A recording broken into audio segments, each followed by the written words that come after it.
Halo semuanya, jumpa lagi dengan saya Rahel dalam Gracia Community Online Experience kita hari ini. Teman-teman, apa kabarnya nih? Semoga teman-teman dalam keadaan yang baik-baik saja. Saya senang sekali dapat menyapa teman-teman semuanya di tempat ini, baik teman-teman yang Kristen maupun yang non-Kristen, baik Anda dari Purwokerto ataupun di luar Purwokerto, saya ucapkan selamat bergabung dengan kami.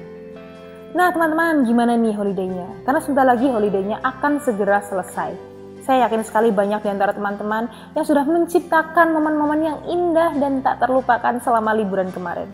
Baik teman-teman yang liburan keluar ataupun liburan di rumah saja nih, bersama dengan keluarga dan orang-orang yang terkasih. Karena ternyata banyak sekali loh di antara kita yang tidak bisa berlibur keluar karena berbagai macam hal. Namun saya yakin sekali sukacita liburan akan tetap kita rasakan walaupun hanya dari rumah saja. Nah teman-teman, saya juga mau cerita sedikit nih. Beberapa minggu yang lalu ketika saya lagi memasak, tangan kiri saya tergores pisau yang cukup dalam sehingga menimbulkan luka berdarah yang cukup banyak. Dan refleks saya berteriak ouch atau aduh karena sakit sekali teman-teman.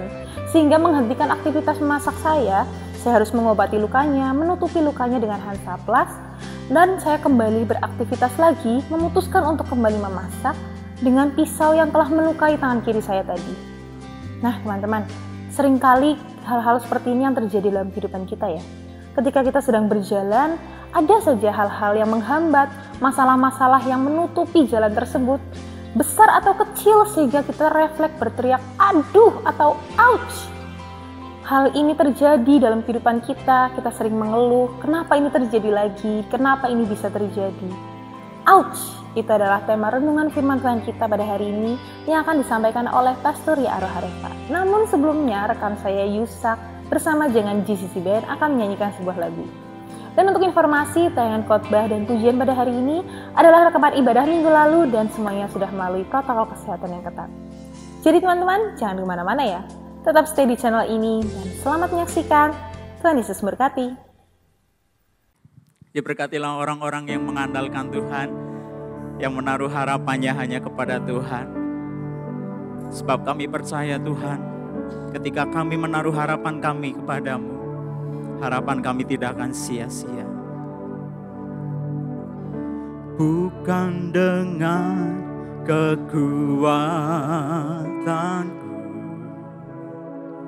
ku dapat jalani hidupku tanpa Tuhan yang di sampingku. Ku tak mampu sendiri. Engkaulah kuatku yang menopangku.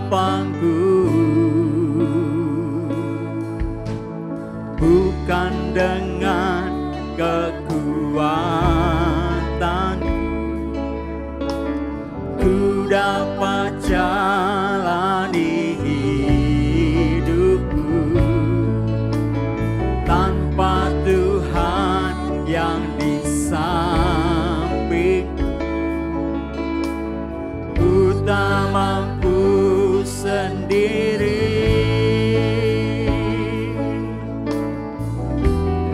Engkaulah kuatku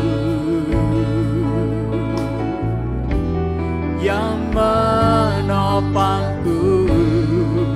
Ku pandang wajah-Mu dan berseru, pertolonganku datang dari-Mu. Peganglah tanganku, jangan lepaskan. Kaulah harapan dalam hidupku.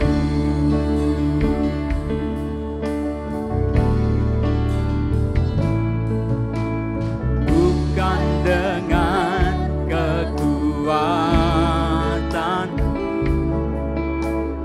ku dapat jalani hidupku tanpa Tuhan yang di sampingku. Ku tak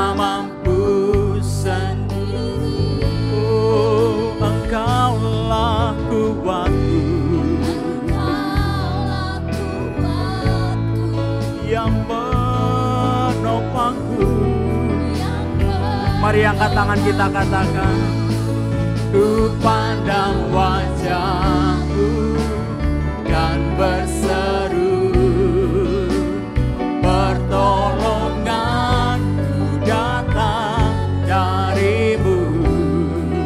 Peganglah tanganku, jangan lepaskan.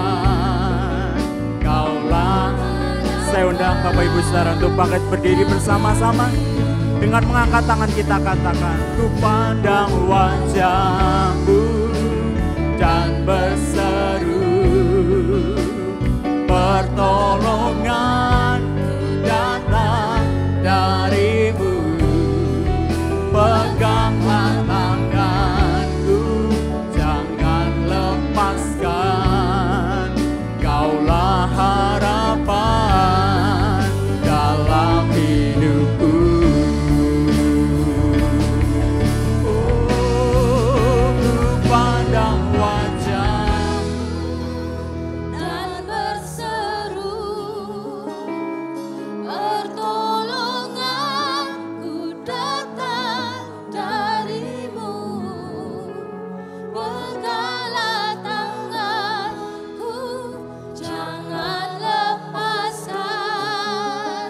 Kaulah harapan dalam hidupku.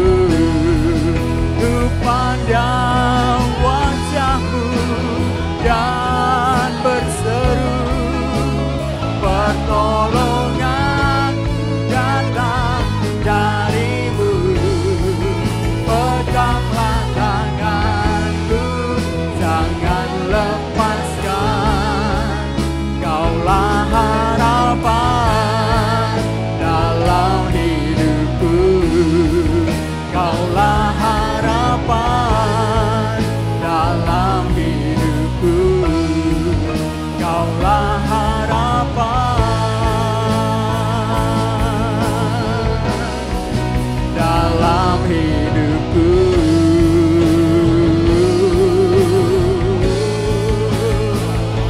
Selamanya Engkaulah sumber kekuatan di hidup kami. Selamanya Engkau telah tempat pengharapan kami, Tuhan. Oh, satu-satunya yang ku andalkan, satu-satunya yang percaya. Engkau sumber kekuatan, sumber pengharapan, sumber kedamaian. Satu-satunya yang andalkan, satu-satunya yang percaya.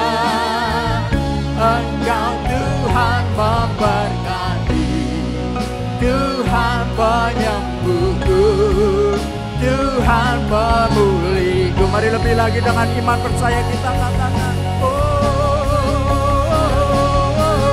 ku andalkan, satu-satunya yang percaya. Engkau sumber kekuatan, sumber pengharapan, sumber kedamaian.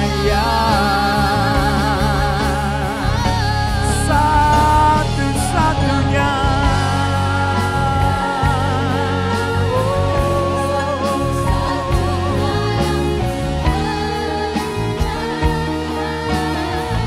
Engkau Tuhan memberkati, Tuhan penyembuhku, Tuhan pemulihku.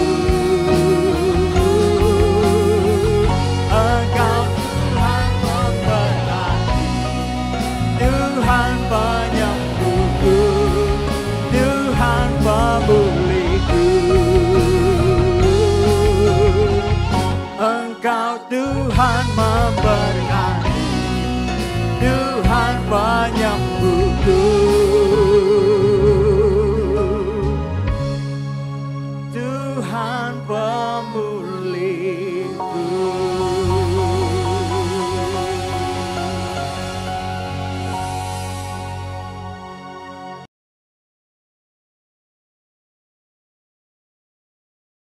Selamat sore Bapak Ibu Saudara. Seperti tadi yang sempat disinggung oleh host bahwa tema firman Tuhan yang saya ajak kita untuk renungkan bersama-sama pada hari ini adalah ouch. Ya, ouch moment dalam hidup ini. Ada banyak hal yang membuat kita berkata aduh dalam hidup ini ya. Misalnya seperti background yang ada di belakang saya.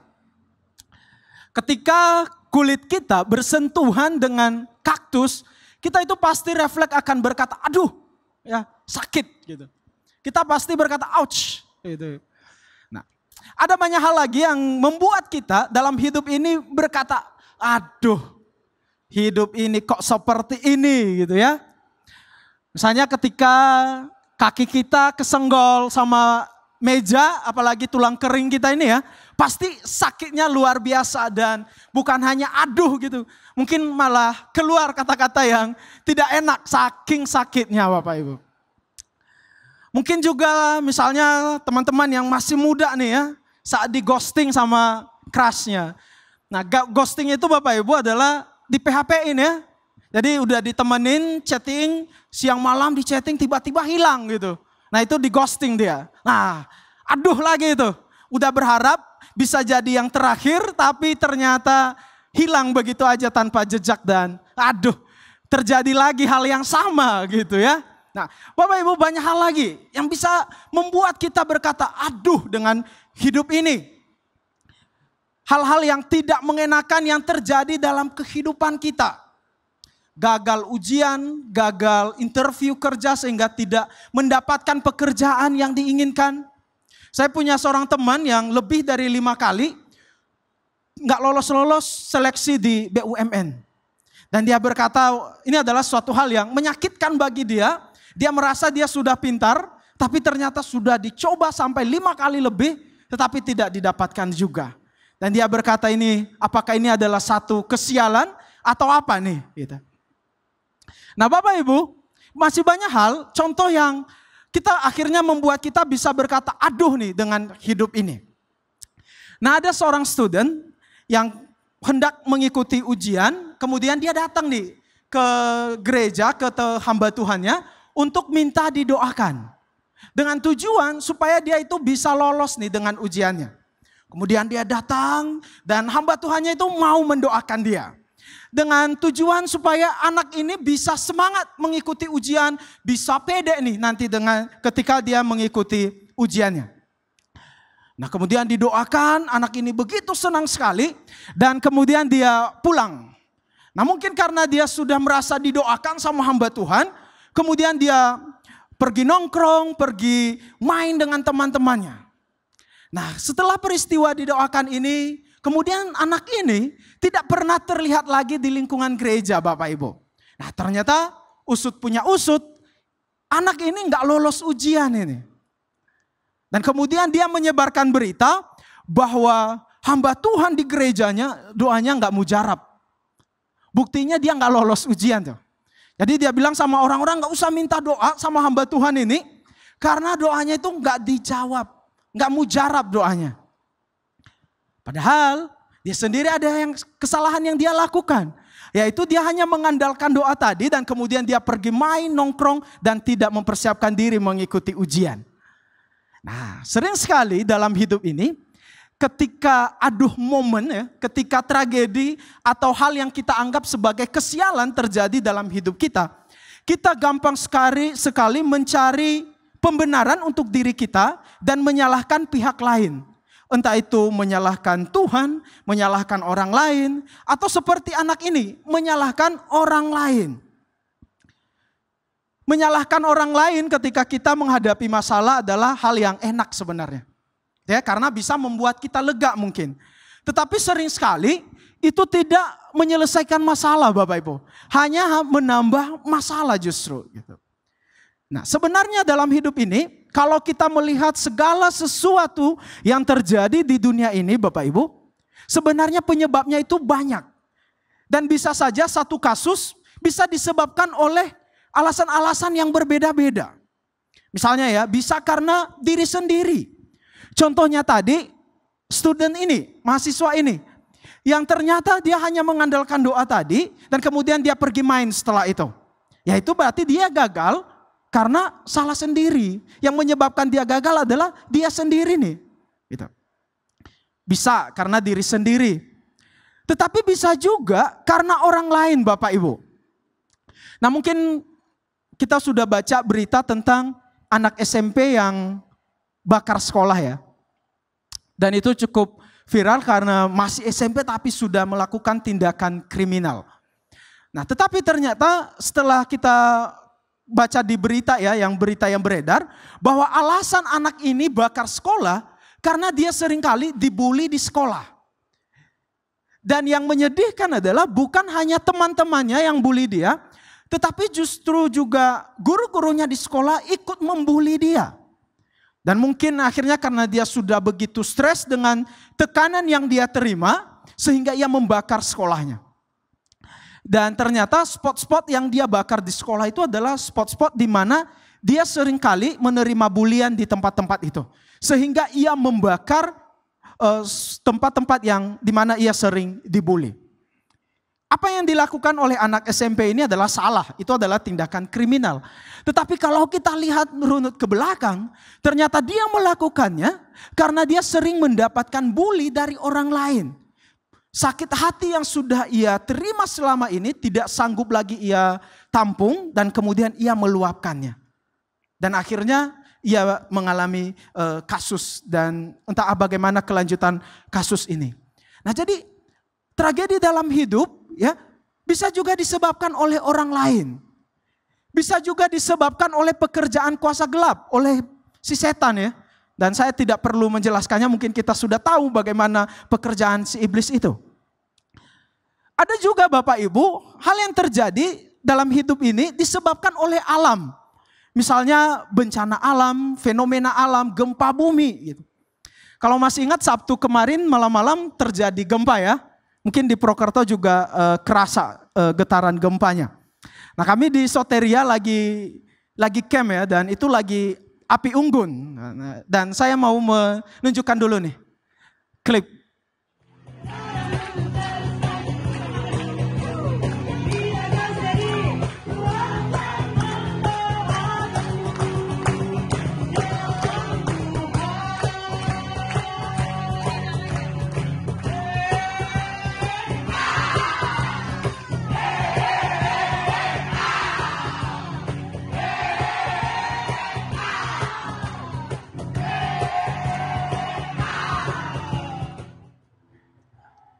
Nah, Bapak Ibu, setelah kami menyanyikan lagu ini, kemudian ada gempa Bapak Ibu. Kita pikir awalnya itu adalah suara sound system yang lagi diberesin, tapi ternyata lama-lama getarannya makin kencang buat takut, dan saking takutnya nggak sempat di videoin ya, yang tukang dokumentasinya malah matiin kamera jadi nggak sempat di videoin pas gempanya gitu. Nah, kemudian setelah gempa itu ada beberapa yang nyeletuk sambil bercanda lah. Nah, kemudian ada yang bilang, wah malam ini alam juga ikut bersuka cita ya dengan kita. Makanya dia ikut bergoyang nih. Gara-gara kita bergoyang, bernyanyi, ngelilingin api unggun, alam semesta mendukung nih, ikut bersuka cita dengan kita nih. Nah, tapi ada juga yang nyeletuk sambil bercanda bilang begini, wah kayaknya kegiatan kita ini nggak didukung nih sama alam nih. Kayaknya alam nih marah nih gara-gara kita injak-injak dia nih, dia marah nih. Akhirnya dia bergetar, bergoyang gitu. Bapak Ibu, kita terkadang bisa memberikan respon yang seperti itu ya. Ketika kita merasakan sesuatu dan kita bisa melihat sisi positifnya atau sisi negatifnya gitu. Tetapi bisa saja bukan itu yang menjadi penyebabnya ya. Misalnya tadi gempa bumi ini. Bisa saja itu adalah fenomena alam yang biasa terjadi. Bukan karena dia ikut bersuka cita, bukan juga karena dia marah, tapi memang jatahnya aja dia lagi bergoyang gitu buminya gitu. Nah, Bapak Ibu, masih banyak hal yang terjadi dalam hidup ini disebabkan oleh banyak hal. Jadi jangan buru-buru tuh nyalahin si setan terus. Pas ditanya ini kenapa ini gara-gara si iblis ini. Nah jadi jangan buru-buru tuh nyalahin si iblis terus ya. Karena dia memang udah salah dari sononya, jadi kasihan kalau salah-salahin terus dijadikan sebagai kambing hitam gitu ya. Nah Nah, Bapak Ibu Saudara, itu yang pertama yang perlu kita pikirkan ya, bahwa ternyata ketika terjadi hal yang tidak mengenakan dalam hidup ini, ya banyak hal ternyata yang menyebabkannya. Nah, tetapi yang kedua adalah ketika kita mengalami momen-momen aduh dalam hidup ini, biasanya kita itu cenderung mencari obat. Ya, kita cenderung pengen lekas-lekas sembuh, pengen lekas-lekas move on dari masalah ini. Dan sebenarnya itu adalah hal yang baik ya. Tidak ada orang yang suka dengan hal-hal yang tidak baik dalam hidupnya. Namun ada seorang dokter ya, seorang ilmuwan lebih tepatnya, dan saya rasa dia adalah ilmuwan yang aneh. Jadi dia itu suka sekali dengan rasa sakit, saudara. Dia terobsesi dengan rasa sakit. Sehingga ia berkata bahwa ouch moment dalam hidup ini, rasa sakit dalam hidup ini adalah satu karunia. Nah, memang orang ini agak rada-rada ya, kok bisa? Rasa sakit dalam hidup ini adalah satu karunia. Nah, Dr. Paul Brand ini adalah seorang yang memang melibatkan diri terjun ke dunia medis, dan dia banyak menghabiskan waktunya untuk menolong orang-orang yang sakit, khususnya sakit kusta. Sehingga ia tinggal di tengah-tengah mereka, merawat mereka. Dan kemudian di dalam tesisnya dia menuliskan bahwa ternyata pasien sakit kusta menderita karena satu alasan, yaitu jaringan rasa sakit mereka sudah rusak. Sehingga mereka tidak bisa berkata, aduh, ketika nyentuh panci panas. Mereka yang tidak sensitif terhadap rasa sakit, maka mereka itu tanpa ragu-ragu mengulurkan tangan mereka ke air panas. Tanpa ragu-ragu mereka mengulurkan tangan mereka ke bara api. Karena mereka tidak merasa rasa sakitnya. Dia pernah merawat seorang pasien yang kakinya itu luka parah. Gara-gara dia berjalan kaki tidak pakai alas kaki. Dan kemudian dia menginjak sembarangan batu beling dan lain sebagainya. Kakinya udah rusak parah, tapi dia tidak merasa apa-apa. Dia tidak merasakan sakit sehingga dia tidak menjaga dirinya, tidak menjaga kakinya dari segala luka-luka. Nah, jadi matinya saraf rasa sakit bagi pasien kusta akhirnya tidak memberikan sinyal bahaya nih kepada mereka, sehingga mereka tidak bisa menjaga atau melindungi diri mereka. Nah, kemudian Paul Brand ini mengatakan bahwa ketika dalam hidup ini kita masih bisa merasakan aduhnya hidup ini, ya, dia berkata bersyukurlah. Gitu. Karena ternyata itu tandanya kita masih normal. Ya, saya masih ingat waktu zaman-zamannya COVID ya, kita kehilangan rasa di lidah, penciuman hilang gitu. Dan itu tandanya ternyata kita sakit. Nah, menurut dokter ini, ketika kita masih bisa merasakan aduhnya hidup ini, berarti itu tandanya kita masih normal. Berarti kita bisa merasakan adanya tanda bahaya, sehingga kita bisa menjaga dan melindungi diri kita dari bahaya. Itu yang pertama. Tetapi yang berikutnya adalah, meskipun ini adalah satu sinyal bahaya, tetapi apa yang harus kita lakukan ketika hal-hal yang tragis terjadi dalam hidup kita sebagai orang Kristen, sebagai orang percaya, sebagai pengikut Tuhan. Apa yang harus kita lakukan ketika momen ouch dalam hidup ini kita alami? Nah, kita belajar dari seorang nabi yang juga merasakan momen-momen aduh dalam hidupnya. Nah, itu Nabi Elia. Nah, ada dicatat di dalam 1 Raja-Raja 19. Nah, Bapak Ibu, kalau kita melihat keseluruhan hidup dari Nabi Elia ini, dia ini adalah seorang nabi yang luar biasa dipakai Tuhan. Sebelum pasal 19 ini, dia itu baru selesai mengadakan mukjizat, yaitu hujan. Jadi pada saat itu terjadi kemarau panjang, dan kemudian dia berlomba-lomba dengan nabi-nabi palsu untuk turunnya hujan. Dan hanya doa Elia yang berhasil menurunkan air hujan. Nah, kemudian dia juga berhasil mengalahkan nabi-nabi palsu, menumpas nabi-nabi palsu pada saat itu. Tetapi Bapak Ibu, setelah kejadian yang luar biasa itu, kemudian peristiwa yang luar biasa menyakitkan bagi Elia terjadi nih. Ya. Ternyata dia mendapatkan ancaman dari seorang ratu yang bernama Isabel ya. Nah, jadi ratu ini mengancam nyawa Elia. Karena ratu ini sudah merasa kalah dan kemudian dia pengen balas dendam kepada Elia. Dia pengen membunuh Elia. Kira-kira apa yang terjadi dengan nabi yang dipakai Tuhan luar biasa ini? Kita lihat di ayat yang ketiga Bapak Ibu. Elia melarikan diri. Maka takutlah ia, lalu bangkit dan pergi menyelamatkan nyawanya. Dan dia justru bersembunyi Bapak Ibu. Tadinya begitu gahar di depan para nabi-nabi palsu ya. Tetapi gara-gara ancaman seorang perempuan yang bernama Isabel, dia melarikan diri, dia takut. Nah ini adalah gambaran dari diri kita saudara. Karena hal yang paling gampang untuk menghadapi masalah adalah lari dari masalah. Kenapa? Karena kita takut memikul tanggung jawab. Kita tidak berani menerima resiko yang akan terjadi. Jadi lebih baik saya pergi saja. Lebih baik saya resign saja. Banyak orang yang menghindari masalah, lari ke hal-hal yang tidak benar.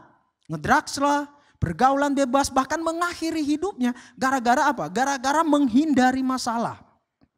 Padahal lari dari masalah seringkali tidak menyelesaikan masalah. Tetapi justru hanya menambah masalah. Dan ini yang terjadi dengan Elia. Ketika ia lari dari masalah, hal yang kedua yang ia lakukan ketika ia mengalami aduhnya hidup ini, ia kehilangan semangat hidup Bapak Ibu. Bukan hanya kehilangan semangat, kehilangan selera makan juga. Jadi ketika ia lagi sembunyi, Tuhan itu nyamperin dia ya. Kemudian dikasih makan sama Tuhan. Dia disuruh bangun dan makan tuh. Nah, kemudian dia makan, tapi habis makan tidur lagi tuh dia. Biasa ya, kalau kita lagi nggak mood tuh, jangankan semangat untuk hidup. Semangat untuk makan pun susah, minta ampun ya. Nah ini yang dialami oleh Elia ketika ia lari dari masalah, ia kehilangan semangat hidupnya, kehilangan semangat pelayanannya. Dan akhirnya ia merasa sendiri, tidak ada jalan keluar. Itu adalah hal ketiga yang dilakukan oleh Elia. Kemudian mungkin dia setelah melarikan diri, kemudian dia mengingat apa yang sudah ia lakukan untuk Tuhan. Kemudian dia merasa, loh kok hidup saya begini? Udah bekerja mati-matian untuk Tuhan. Aku sudah bekerja segiat-giatnya bagi Tuhan, melayani Tuhan. Bahkan tinggal aku sendiri nih yang setia di antara orang Israel Tuhan.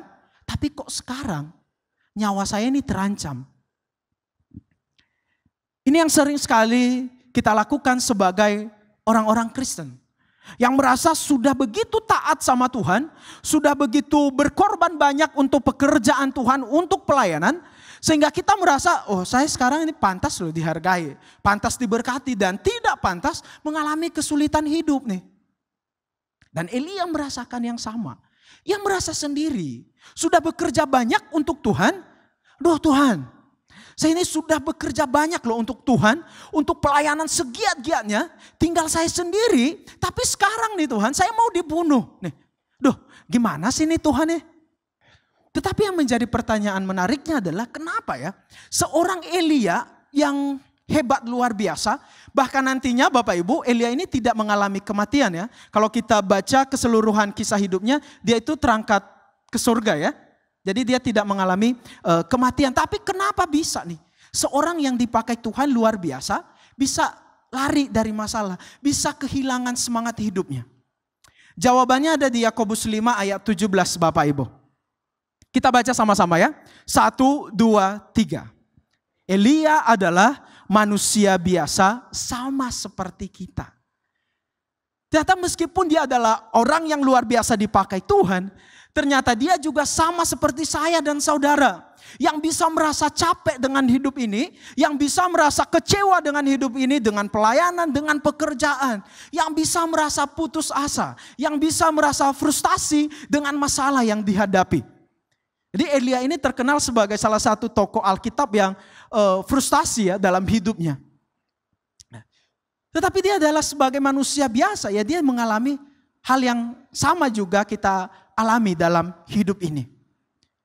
Kita sering sekali ya ketika mengalami hal-hal yang tidak mengenakan dalam hidup ini, kita sering sekali dengan gampangnya menyimpulkan apa yang terjadi. Padahal kesimpulan yang salah bisa berujung pada masalah. Dan ini yang dialami oleh Elia. Ia menyimpulkan sendiri nih, bahwa dia sudah giat untuk Tuhan, sekarang dia tinggal sendiri, tidak ada harapan nih sepertinya Tuhan. Sehingga ia minta mati sama Tuhan tuh. Sepertinya kok Tuhan tidak adil dalam hidupnya. Nah, kita sering sekali juga menarik kesimpulan-kesimpulan menurut versi kita. Ketika kita gagal, ketika kita tidak mendapatkan apa yang kita inginkan, masalah bertubi-tubi datang, kemudian kita menarik satu kesimpulan bahwa ternyata ini adalah akhir dari hidup saya.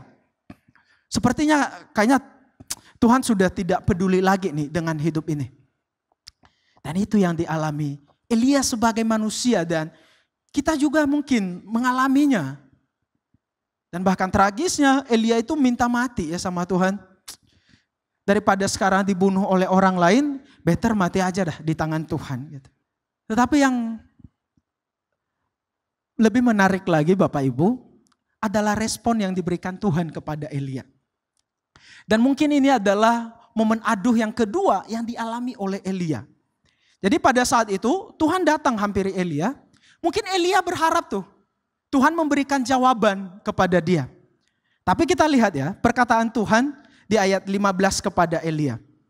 Firman Tuhan berkata kepada Elia, "Pergilah, kembalilah ke jalanmu melalui padang gurun ke Damsyik, dan setelah engkau sampai di sana, urapilah Hazael menjadi raja, urapi Yehu menjadi raja atas Israel, dan urapi Elisa menjadi nabi penggantimu." Jadi bayangin saudara, lagi galau parah nih, lagi bingung, lagi marah. Berharap Tuhan ngasih jawaban, kalau pilihan ganda berarti berharap Tuhan kasih jawabannya C gitu ya, yang benar. Berharap Tuhan bukakan jalan keluar. Tapi Tuhan bilang begini, "Yaudah kamu balik ke sana, pulang dan jalankan tugasmu seperti biasa sebagai nabi. Urapi ini menjadi raja, urapi ini menjadi nabi penggantimu." Bukankah sakitnya itu luar biasa di sini? Tadinya berharap Tuhan memberikan jalan keluar, tetapi kok sepertinya jawaban yang didapat tidak sesuai dengan apa yang diinginkan. Mungkin terkadang kita juga mengalami hal yang seperti itu. Berharap Tuhan itu ngasih jawaban yang pas, tepat, bisa menyelesaikan masalah ini. Tetapi terkadang apa jawaban dari Tuhan mungkin berbeda dengan apa yang kita inginkan. Seperti yang dialami oleh Elia ini. Nah Bapak Ibu, dari kisah ini ada beberapa kebenaran yang boleh kita renungkan bersama-sama. Bahwa ternyata yang pertama, saat kita mengalami momen ouch dalam hidup ini, Tuhan itu tidak menginginkan kita melarikan diri Bapak Ibu. Karena ternyata kalau kita semakin melarikan diri, justru Tuhan semakin ngejar. Elia lari, tapi dikejar sama Tuhan. Terus Tuhan tanya, "Elia, kamu lagi ngapain di sini?" Musa, dia lari tuh dari Mesir menghindari masalah. Kemudian pergi ke tempat pamannya. Tuhan kejar ke sana. Tuhan suruh balik melakukan pekerjaannya.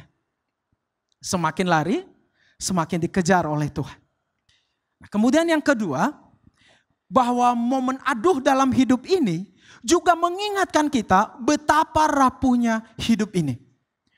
Sehebat apapun pelayanan yang dilakukan oleh Elia, bisa melakukan mukjizat, bisa menyingkirkan nabi-nabi palsu, tetapi dia juga tidak rentan terhadap kerapuhan hidup. Dia tidak kebal dengan keputusasaan, dia tidak kebal dengan kebingungan atas cara kerjanya Tuhan. Sehebat apapun keberadaan kita, sehebat apapun kesehatan yang kita miliki saat ini, itu tidak memungkiri bahwa kita sebenarnya juga adalah manusia yang rapuh. Di mana bagian dari firman Tuhan yang lain mengatakan seperti rumput yang hari ini kelihatan ada ya nanti juga bisa hilang gitu. Mengingatkan kita semua bahwa betapa rapuhnya hidup ini. Dan yang ketiga, bahwa saat kita mengalami aduhnya hidup ini, Tuhan juga ingin kita terus mengerjakan hal-hal baik yang bisa kita kerjakan. Tragedi dalam hidup bukan berarti membuat kita berhenti dari apa yang biasa kita kerjakan dalam hidup ini. Tetapi justru Tuhan ingin kita terus mengerjakan apa yang biasa kita kerjakan.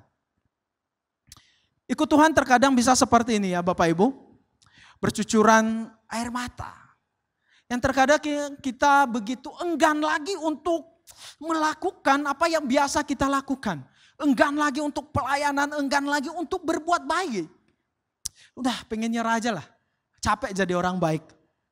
Tetapi di satu sisi hati kita juga sebenarnya ya, pengen banget nyenengin hati Tuhan. Dan Elia mengalami hal yang sama. Di dalam kegamangan hatinya atas kebingungannya atas pekerjaan Tuhan yang sulit ia pahami. Ternyata ia tetap berjalan pulang Bapak Ibu. Ia kembali ke jalan yang ia lalui dan melakukan pekerjaannya sebagai nabi. Mungkin dalam perjalanan hatinya itu sedih gitu ya. Aduh, tadi awalnya pingin melarikan diri, pingin dihibur oleh Tuhan, pingin dipuji Tuhan mungkin ya. Karena dia berkata kan aku udah bekerja segiat-giatnya nih untuk Tuhan. Harapannya apa nih kalau orang berkata seperti itu? Harapannya dia mendapatkan respon pujian yang sebaliknya ya. Oh kamu hebat, luar biasa Elia gitu. Tapi Tuhan gak bilang gitu sama Elia. Itu sedih banget ya. Tapi Tuhan bilang, Elia, yaudah kamu pergi balik ya. Kamu kerjain pekerjaanmu seperti biasa, ya udah.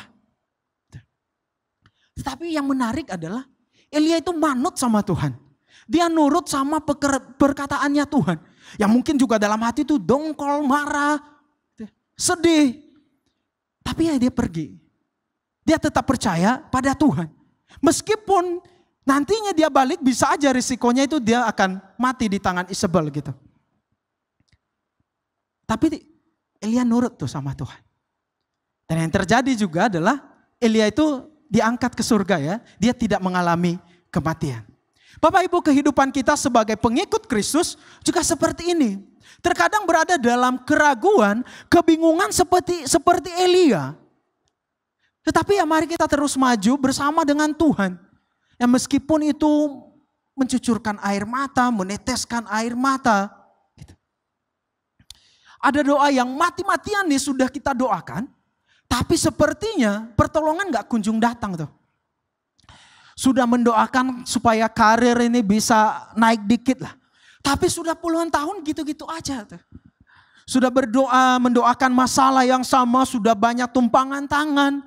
Tapi kok ya masih dia tetap ada di situ. Tidak dijawab-jawab nih. Pertolongan gak kunjung datang.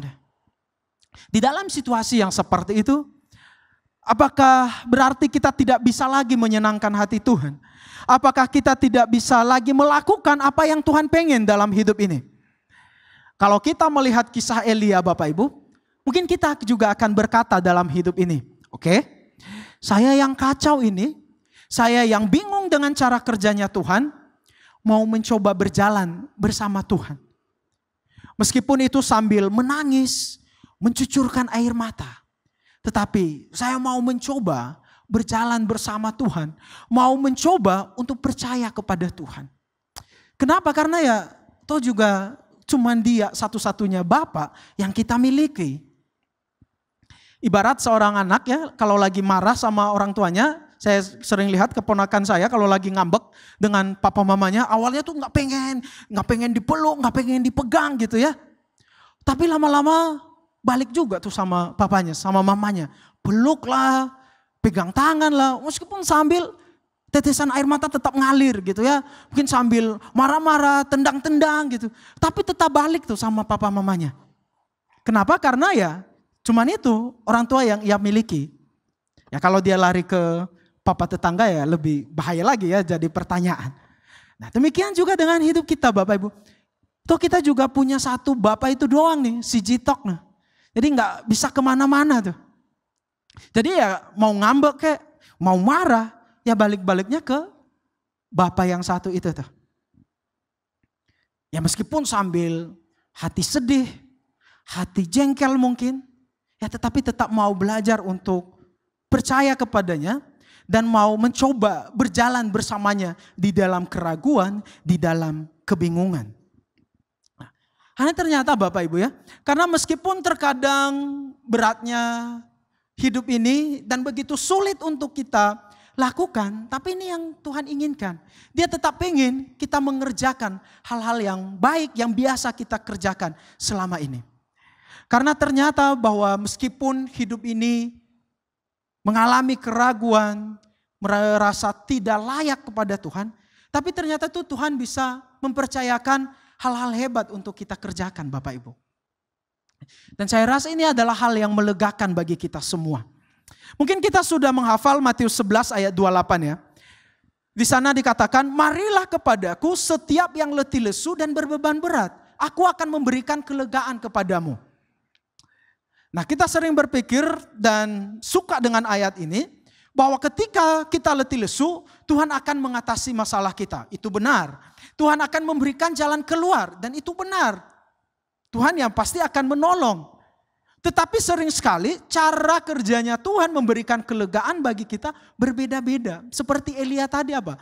Tuhan tetap menyuruh dia untuk melakukan hal-hal yang biasa dia lakukan. Dan ini yang melegakan bagi kita Bapak Ibu. Meskipun kita merasa tidak pantas, meskipun merasa kita tidak layak gitu ya. Tetapi ternyata Tuhan masih mempercayakan hal-hal hebat untuk bisa kita kerjakan dalam hidup ini. Di tengah aduhnya hidup ini, di tengah kebingungan kita dengan hidup ini, Tuhan masih mempercayakan hal-hal hebat untuk bisa kita kerjakan. Nah, dua hal yang bisa kita kerjakan sepanjang minggu ini Bapak Ibu. Yang pertama, bagi saudara yang merasakan aduhnya hidup ini, sakitnya hidup ini, berarti itu ada tanda sinyal bahaya. Dan cari pertolongan. Kalau itu adalah sakit medis, ya cari pertolongan medis. Jangan didiamkan.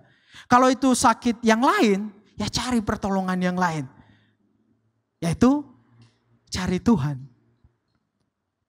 Dan yang kedua, bagi kita yang sudah merasa sudah oke dengan hidup ini, mari kita hadir kepada orang lain yang sedang merasa aduhnya hidup ini untuk menemani dan menguatkan mereka.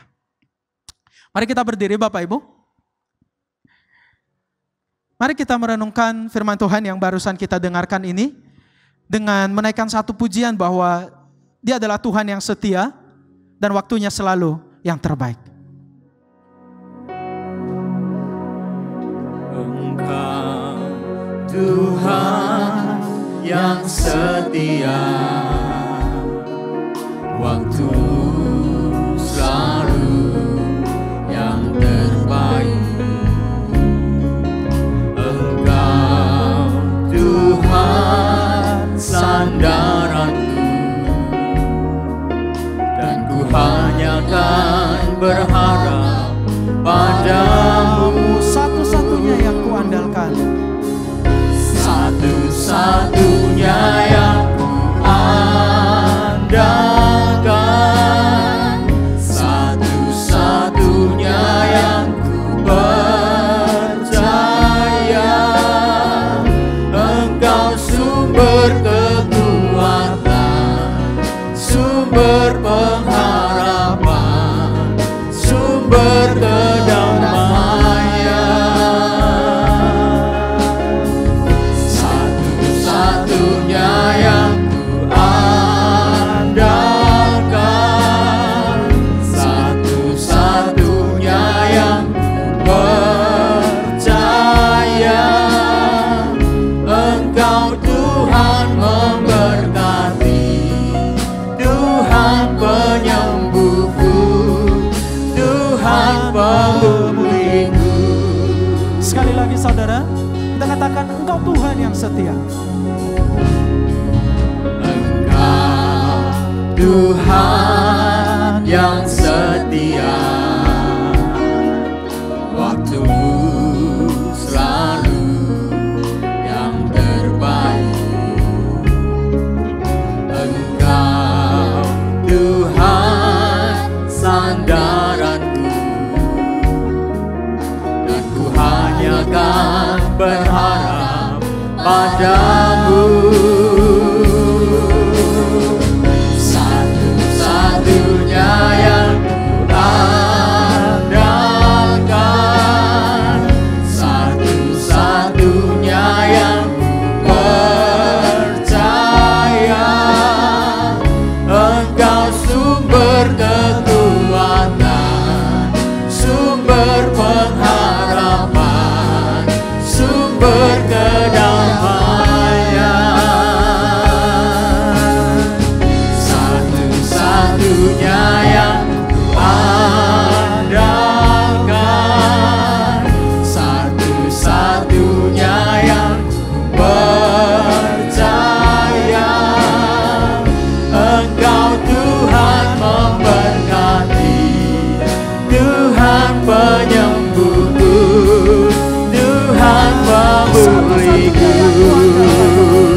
Engkau Tuhan memberkati, Tuhan penyembuhku, Tuhan pemulihku.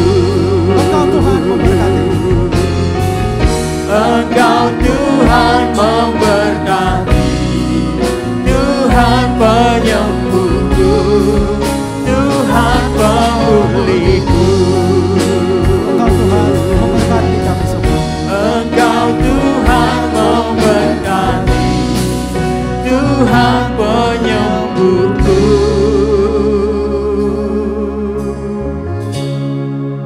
Tuhan pemulihku.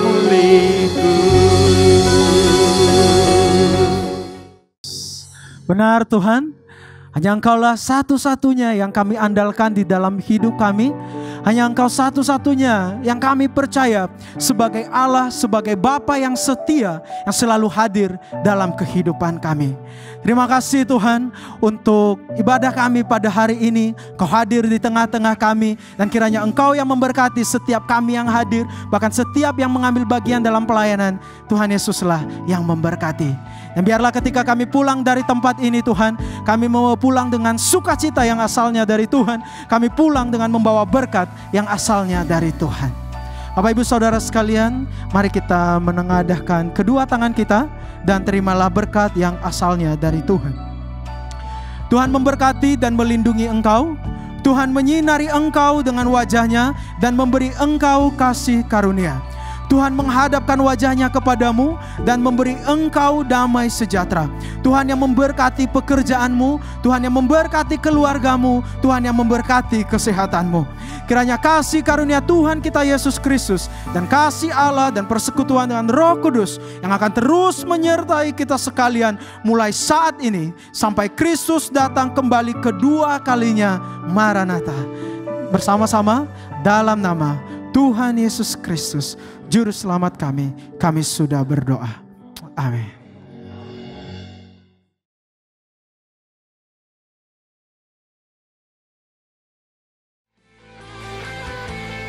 Marilah kepadaku semua yang letih lesu dan berbeban berat, aku akan memberikan kelegaan kepadamu. Terima kasih Pastor Yaro Harefa untuk renungan firman Tuhannya. Kiranya kita semuanya diberkati, dikuatkan, dan juga dipulihkan oleh renungan firman Tuhan pada hari ini. Dan untuk seluruh rekan saya, Gracia Community Purwokerto, Anda semuanya luar biasa. Salam kompak selalu ya teman-teman. Saya senang sekaligus bangga sekali dapat menjadi bagian dari tim Gracia Community Purwokerto yang ramah namun juga tetap gahar. Dan saya juga mengucapkan terima kasih untuk Bapak Ibu yang telah setia dalam memberikan persembahan sehingga program Gracia Community Purwokerto dapat berjalan dengan baik dan dapat menjadi reflektor terang kasih Tuhan. Kiranya Tuhan Yesus senantiasa memberkati apa yang menjadi usaha dan pekerjaan Bapak Ibu Saudara semuanya. Dan bagi Bapak Ibu yang rindu untuk memberikan persembahan, Bapak Ibu bisa memasukkan amplop ke kotak persembahan yang telah tersedia di gereja, atau Bapak Ibu bisa mentransfer melalui nomor rekening yang telah tertera di layar Anda. Saya Rahel, sampai jumpa dalam online experience kita Jumat depan. Tuhan Yesus berkati. Iman percaya kita katakan,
Tuhan memberkati, Tuhan penyembuhku.